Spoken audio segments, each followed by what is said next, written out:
Aluminum isn't just remarkably strong for its weight or immune to rust, it's also infinitely recyclable.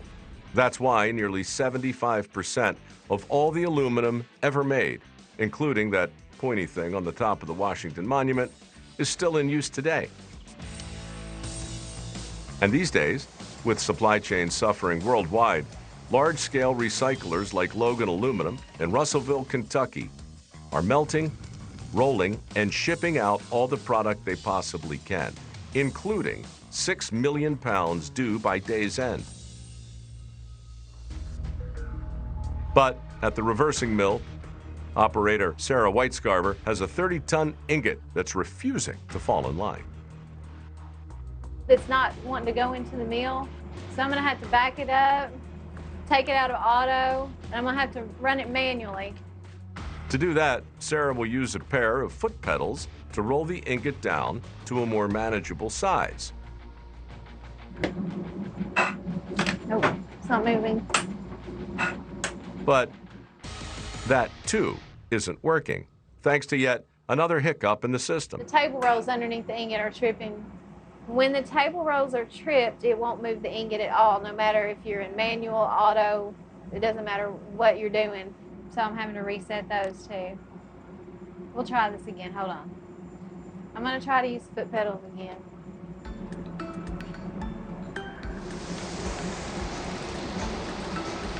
Pedals work, no problem. Now we're gonna try again to go back into auto.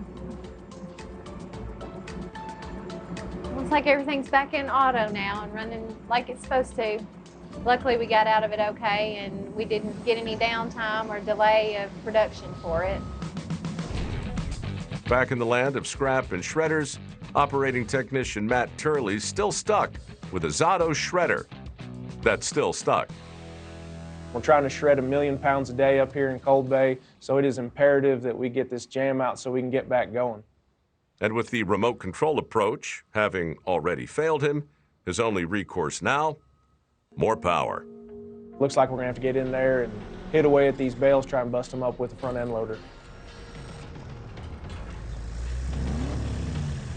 You've got to navigate just right, because this loader's so big.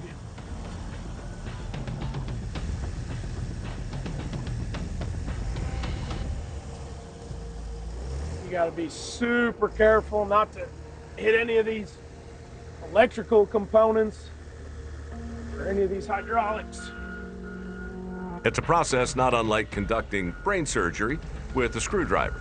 But in the right hands, this loader seems to be doing the trick. See some cans coming down. I think we're hitting the right spot here. That looks good. With the jam bale sufficiently broken up, or seemingly so, Matt heads back to the control room to monitor its progress.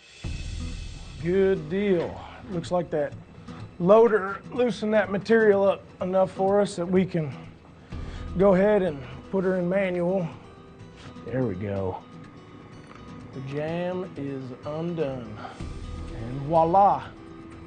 Zato's running and moving downstream. Further down said stream, holding furnace technician Rosie Miles is having issues of her own, specifically with the batch of molten aluminum that isn't quite up to snuff. We're just out of spec. The only one that we're worried about right now is our manganese. That one is an element that we have to have perfect. Without the right amount of manganese, the aluminum would be unworkable. So Rosie will need to supplement this batch with about 100 pounds worth. We put bags on top of the boom, and I will stir it into the molten metal that Melt Bay transfers over to us. That's pretty right there. Now, I just take my time and stir it all. And with the manganese thoroughly mixed in, it's time to test once again. And hopefully it'll be what we need so we can start casting right away.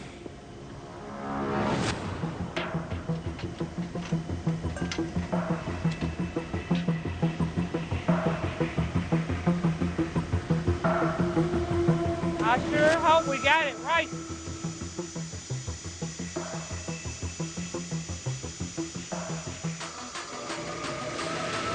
Now that's what we want to see. Perfect samples. We can finally start a good cast. For that, Rosie heads over to one of Logan's 4 casting areas and starts positioning components for her first pour of the day. This will be the trough that distributes the metal so we can make 3 ingots. So we're hoping for a smooth, successful cast. Since most of it happens underground, here's what that casting process usually looks like. The trough Rosie's installing will feed molten aluminum into 3 vertical shafts beneath the floor, each 25 feet long. Then, once the metal has cooled, she'll extract the shafts with a crane and send them further down the production line. But before all that happens, she'll need to ensure everything is exactly where it's supposed to be. In this process, starting a cast, there's no do-overs. We're crossing all our T's, we're dotting all of our I's, our pins. This is what controls our metal flow. If they're not right, then we're not right. No matter how many times you do this part, it always makes you get a little nervous. That's probably because each of these ingots represents $75,000, which certainly isn't lost on Rosie. But for better or worse, it's time to start pouring. Here we go, here we go, here we go. So we're gonna get out of the way. In all, it takes about 90 minutes for a cast to complete. And since there's not much to see here, Rosie heads for the control room to keep an eye on the process. Anything can happen at any time, so we'll stay suited up. So, what is that? What's that? Oh, our coater's going down. We don't want that. What's happening?